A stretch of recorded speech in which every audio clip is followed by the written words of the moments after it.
In today's episode of Road to the Show, we have ridden up to see Rowan, aka Hawkeye Moto.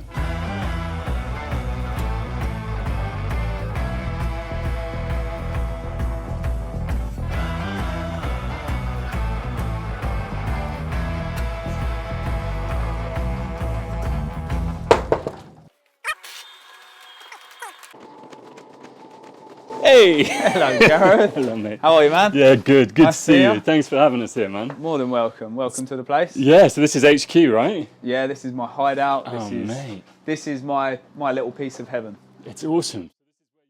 It's where I build, tinker with them, prep them for racing. Yeah. It's where I go hide to relax, keep out of trouble.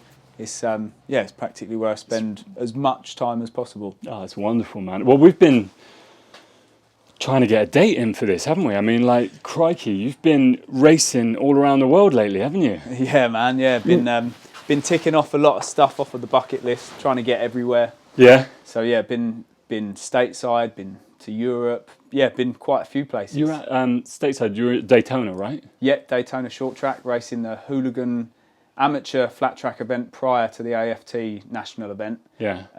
They run a Hooligan class there, so I was racing there. I think it was the Tuesday, and the AFT was on the Thursday, so I was out there riding a new, to me, Harley Hooligan Sportster, which was pretty cool. Cool. Stayed there to watch the AFT as well, which is a bucket list. Oh, it was incredible. Yeah. Sammy Halbert on his XR 750. Ripping. Won the Dash for Cash, led the main event for something silly like 16 laps before the bike kind of failed on him. Right. But yeah, watching that carburetted bike up against the modern stuff, it was special. Wicked. Yeah, and man. before Daytona, you were out racing in Europe as well, weren't you? I think just beforehand, I'd been to the Deus Swank Rally on ice on this bike right here. Yeah. And you had all the studs in the tyres, didn't you? Yeah, I've got a second set of tyres that are in the other workshop. Okay.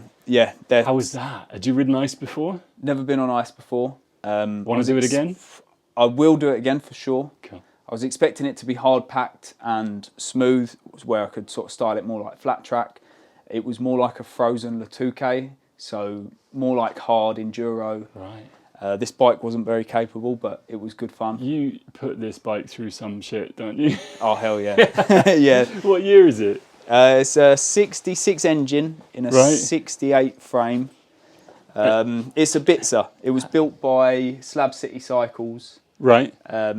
And I've slightly customised it since buying it from him, mainly because I've broken things or needed to amend things to suit my style. I'm loving the Allen key fix. Yep. Works a treat. Yeah, got me home. Yeah, cool. Oh man. And so racing, you race in the DTRA, the flat track stuff. Where did racing start for you? Where did bikes start for you? Well, it all started with my dad, who rode enduro. When I was a kid, I used to watch the Supercross and the Motocross with him. He'd record it on a Saturday night on VHS, and we'd watch it after school one day in the week. Nice. I used to go jump on the back of his XR 650R until one time at a friend's farm, I fell off the back, injured myself quite badly. I was 8 years old, I believe, at the time, and my dad, could have been a week later, came home with this bike that's right here. The XR 100? Yeah, so... How did that go down with your mum? As far as I remember, it wasn't great. The rule was I wasn't allowed to ride it until I was 9, which was only a couple months later. Okay, and you've still got it? Wicked. Still got it. Dad kept it. It had a rebuild. Last time I rode it as a kid, I was probably 10. The timing chain went, and that was when I stopped riding, up until maybe 15 years later when I became an adult. So sort of you weren't riding teenage years, it was kind of young kid and then a gap and then again? Yeah, I did a bit of BMXing through my teenage years. That tickled the two-wheel, sort of, scratched the itch. Yeah. But it wasn't until early 20s where I think it was Bike Shed actually that kind of inspired getting back into bikes. My dad had built a Dominator that was like a Steve McQueen style scrambler, bit like this, but a Honda Dominator. And one of his friends had been to a Bike Shed show and said, "This is full of bikes like yours." I wanted to do my licence, and it was A2 compliant, so I jumped on that, and that was what started it all off. Yeah, wicked. And that you started, because we I first became aware of you through the shows, because you've had bikes in the show since what, 2019? You've had bikes in the show? Yeah, 2019 was my first entry. So what's that? 5 years ago now. So maybe 6-7 years ago, I got into the bikes through, like I say, through the Dominator. Where this footprint is, I rented a council garage off my dad's friend, and I just started fettling with bikes. And I built a BMW R45 into a calf racer. Yeah. It was a dark green, and that was accepted to the 2019 show, and that Wicked. really kicked off where I wanted to, you know, up the level of the building. And then we had 2020 and 2021 were washouts with COVID, and then in 2022 your chopper was there, wasn't it? Yes, the Triumph TR6R chopper. Yeah. Yeah, that was pretty cool. Cool. And then last year you had your Royal Enfield, didn't you? Yes, Royal Enfield Interceptor. Yeah. Cool. We're gonna dig into that a bit more later, because it's coming again this year, isn't it? It's been through some miles and some journeys since then, right? Yeah, definitely. It's had a lot of work done to it. We'll talk more about it when we look at it, because looking at it really helps me remind me how much has gone into it since last year. But yeah, there's some brilliant bikes here. I mean, it's so good to see. I see this Triumph on your Instagram all the time, doing stupid things. Like when you put it on the back of the Mustang with the tent. I love it. Is the Mustang here? No, the Mustang is kept in a little garage elsewhere. At the minute, it's not even there. It's as a result of all of the mad things I've done to it. It's having a bit of an overhaul. Okay, cool. But the plan was always, you know, life's far too short. My dad's always said, "You're a long time dead. If you're going to get stuff, go and enjoy it." You know, I know this is on a shelf, but don't stick it on a shelf and leave it. Bit big for that now, right? Well, I raced that at the Mali Mile. Did you? Cool. That's sort of, that's the most fun, more smiles per mile than any other bike, I reckon. Wicked. And I see this custom CV750 under here. Yeah, a bit of a resto mod. Yeah. My favourite bike aesthetically out of the factory. Right. With any amendments that I'd have done to it. With a lot of help from Moto Edit up in Huntingdon. Yeah. Guy. Yeah, that's it, Guy. He's had some leery things in the show as well. He races. Does he race DTRA as well? Yeah, he races. Builds bikes for that. And you're racing the Yamaha in DTRA as well? No. So this is just because I'm trying my best to really improve and do well in the DTRA. I'm not going to be as good on this as I am on the KTM. This is going to be for open events. Fun events, non-championship rounds. Because you had this done up, you had this motocross style for a little while, didn't you? Yeah, so I bought it last year to ride Mablethorpe sand racing on. Yeah. And my first race, it got cold seas, a splash of hot water whilst I was fully pinned. Yeah. Caused the cylinder to cool down and the piston just grabbed inside, ripped the Nicosil plate in. Oh no. Moore's competition cycles, they've just rebuilt it, and whilst it was going through the engine rebuild, I got a bit carried away and had a second set of suspension made. Yeah. So yeah, I'm really looking forward to riding this on an oval. Is this is the bike you used on our t-shirt, isn't it? No. Is it not? No. Was that the CR? No, it's not here. It's not here? No, so that... We've got to talk about the t-shirt, man. The t-shirt. There's so much to talk about. So, we started doing stuff with gear probably 6 months ago, something like that. 6 months, yeah, maybe a little bit more. Yeah, and there's this... we've got a new tee. I'm going to crack it out. Okay, get this. So, Kane behind the camera took this photo of Rowan on... What are you on here? A 1989 CRM 250. Yes. So this is a new one. This is coming out of the show. This is the first time it'll be seen. This is a test model. Awesome. On today. So that's cool. A nice little 3 complete story here. So Kane took the picture of Rowan riding. Awesome. And Gareth wearing. Yeah. Cool. So, tell me about the other CR. So the CRM 250 Yeah. was...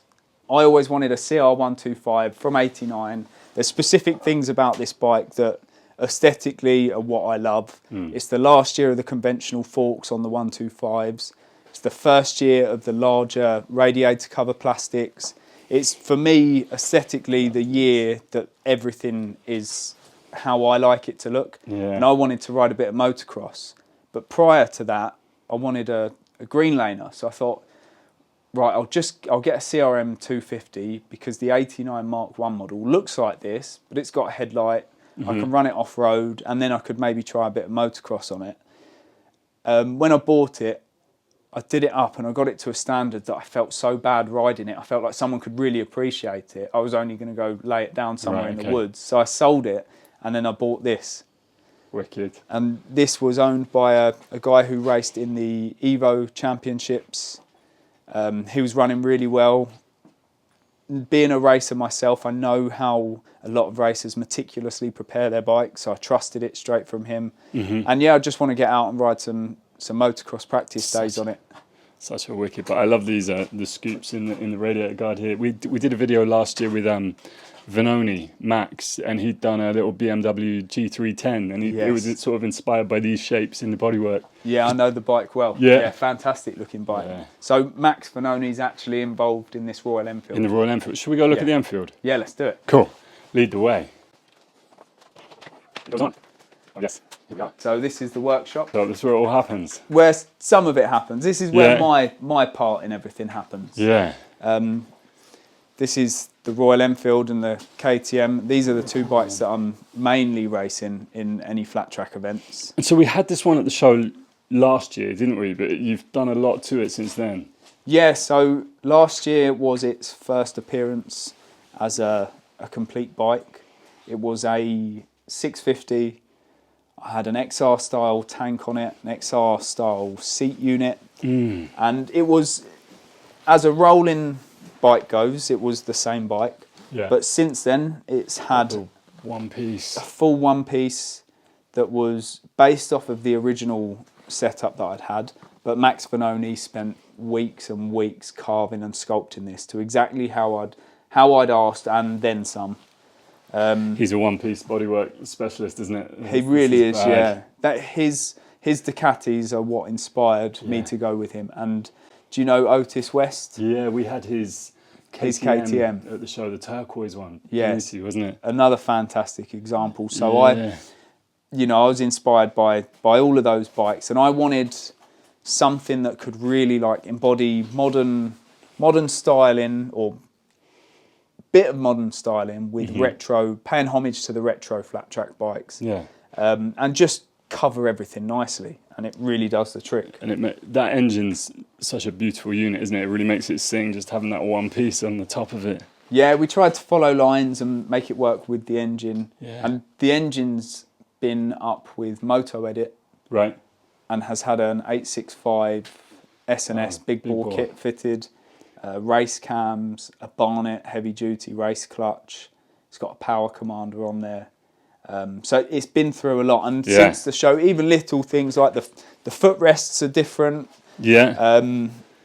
We've got the same things as last time, like the sideburn number board, the Pseudo Cycles fork guards. Pseudo Cycles, that's Lefty's brand. That's the one. Yeah. Yeah. He had his XR 750 at the show a couple of years ago, which is just one of the most beautiful bikes. Yeah, that's that is a really special bike. Yeah. Yeah. So he made these. So he made those. He sells those. They're a great alternative to the traditional flat track fork guard. Yeah. They're just, again, it's like modern styling and simple. He's got some nice details on it as well, you know, that just make them easy to fit, easy to use. And when you buy the packages, they come with multiple options, such as an aluminium set and a carbon fibre set. I love those forks. They're Olin's 43mm conventionals. Oh, mate, they'd slot into my GSXR. You're welcome to borrow them. Mate. What are the wheels? They are Lowry Racing wheels. They're straight from America. Funnily enough, Lefty's Rotax had these wheels. Right. And that's where I got the idea. I couldn't get enough of them. They're beautiful. So they remind me of the old, little bit of the old BMW Snowflake wheels. Yes. But times 10. yeah, exactly. They're billet CNC aluminium as opposed to cast. Yeah. The idea of these is they're lightweight wheels. However, they've got some features internally where you can add weights. You can run the modern tubeless tyres. And they look the nuts. They've got a removable hub so you can flip them over rather than change the tyre. They're the front ones are omnidirectional, I guess the word Right, is. yeah. You just pop it out, spin it around, put it back in. Right. Same with the rear, and they've got quick release sprocket and disc carriers. It's a race bike. Everything's so functional, isn't it? Like, Yeah. you look at yeah. it, and it's such a beautiful machine. It could suffer in terms of those details, but it's all designed to be used, right? Yeah. I've got a friend who has had a bike at the show before, a KTM 660 Thunder bike. Name's Yes. Wesley. Yes. Taco Design. Yes. And when I was first getting into flat track, he was giving me some guidance, and there were some things on his bike I was asking him about, and he said, when you're building a custom bike, it's form over function. Right. You want it to look the part. Doesn't always matter whether it's going to work perfectly or if the geometry is quite right. If you stand back and look at it and it looks right, then it's right. Whereas with a race bike, it's function over form. And that's all that matters. If there's cracks, there's scratches. If you lay this bike down, you don't worry about polishing it back up. It's all about everything working correctly. Yeah. And you've got should you lay it down, you've got a spare bodywork ready to go? Yeah, exactly. Got one. This has already been raced on. As you can see, my boots have already started wearing the paint off of the side panels. So you've done a couple of rounds on the new version of this. One race. Yeah. With no practice. Practice got rained off. Right. Straight into racing, and that was at round 1 of the Dutch Flat Track Championships. Right. And that was in Roden, which is I'm going to say it's a 3/8 mile track, not quite a half mile, but it's a very long track, and it's the perfect place to open up the new 865 engine. And it was fantastic. Is it rapid? Does the 865 make a big difference? Huge difference. Right. I haven't got the figures to play with. I've got to head up to Moto Edit to get it on the dyno and fully set it up. Yeah. But I'd go as far as saying we've probably ended up with 50% more power with Really? all of the stuff that we've done from stock.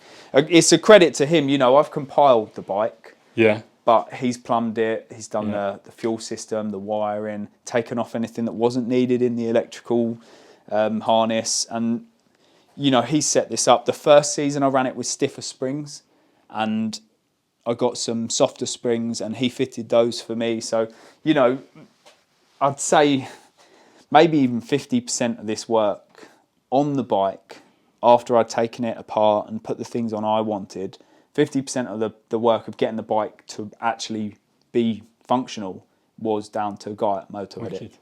So, Wicked.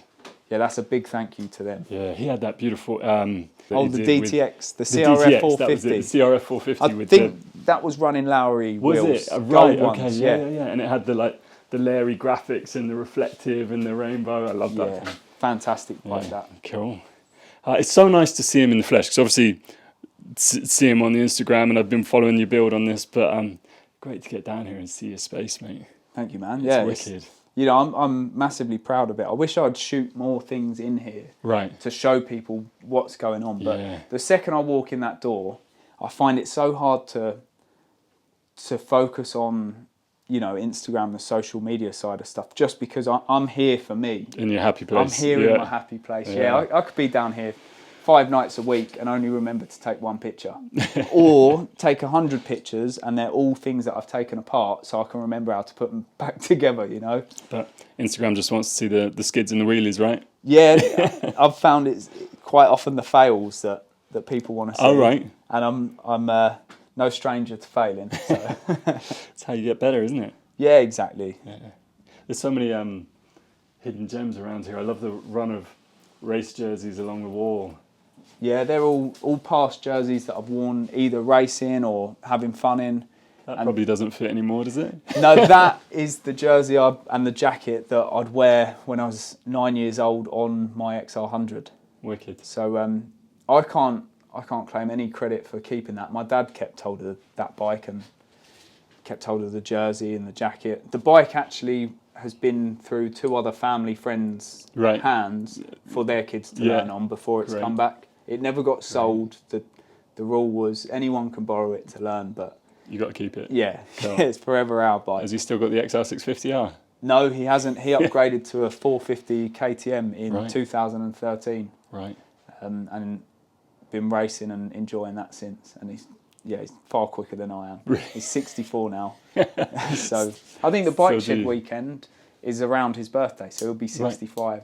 Wicked. Yeah, Oh, yeah, it's mate. mad. Well, we'll see you that you'll bring the Enfield to the show.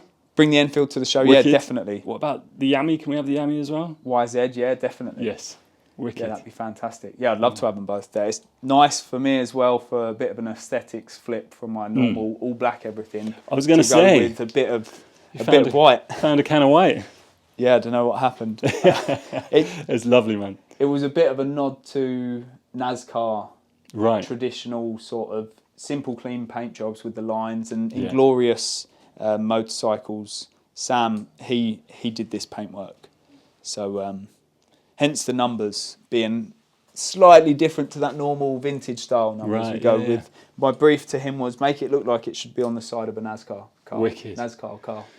Cars often inspire paintwork, don't they, on bikes? I'm pretty sure every paint job I've done on a custom bike was because I saw a car I liked the colour Really? of. Yeah. Yeah, that's my paint's come from a car this year. Not that there's any paint on it yet, but it will. It'll get there. Yeah, mate. Well, listen. You going to tell us the paint? Well, yeah, it's gonna. So, the bodywork on my GSXR. Sorry, I'm hijacking your video. No, here. you're good. I want to know. It's all brushed alley tank and fairing that was done by Cobra Valley Cycles. And initially, I was gonna go black and have some pink or purple on it. But once the alley bodywork came back, I was like, I need to leave as much of that as possible. And I actually saw a Mustang.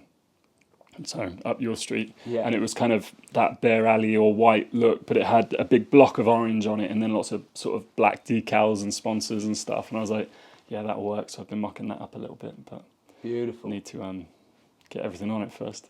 Yeah. It's a little way off, but oh mate, I'm so looking forward to the show. So we'll see you there. Thanks for Awesome, having man. us. No worries. Thanks Good for to coming. see you. Yeah. Thank you for watching. I hope you enjoyed the video. The Bike Shed Moto Show 2024 is very soon. It is on the 24th, 25th, 26th of May. Come down, see us, see this, and a lot more bikes.